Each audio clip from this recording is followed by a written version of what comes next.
Here's what's really messing with their heads. You didn't follow the script. See, when someone goes through hell, when someone gets betrayed, abandoned, humiliated, the world expects a certain pattern.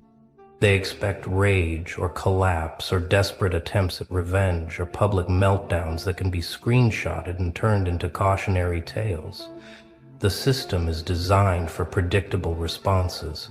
Pain should make you smaller. Trauma should make you weaker. Isolation should make you desperate. That's the equation. That's how they maintain control. But you took that equation and set it on fire. You took the pain and did something they never anticipated. You transmuted it.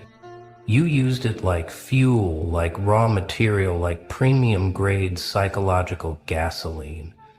And now you're walking around with this calm intensity that makes people physically uncomfortable because you're not playing the victim and you're not playing the villain.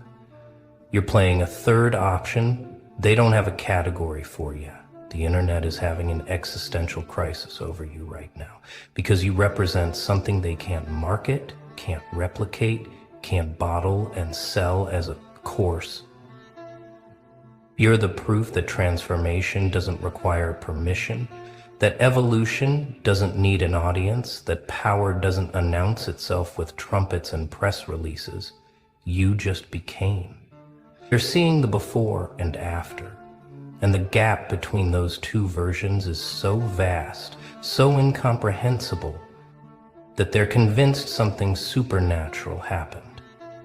They're throwing around words like unrecognizable and completely different person, and I don't even know who that is anymore. And they're right. They don't.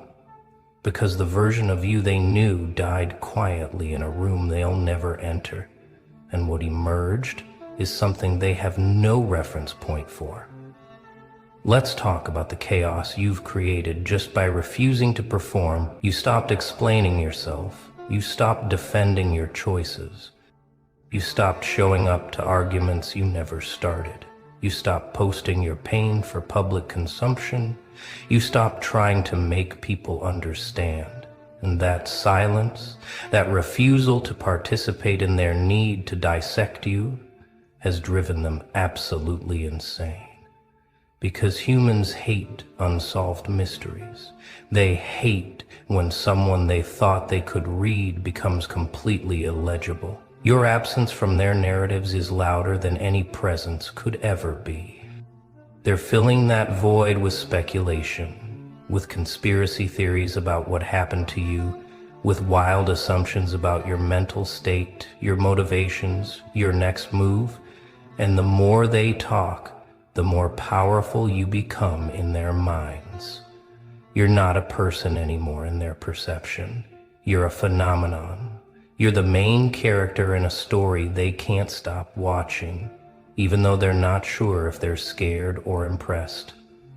The psychological warfare you're waging right now is masterclass level, and here's the insane part. You're not even trying. You're not strategizing about how to make them uncomfortable. You're not calculating your moves for maximum impact.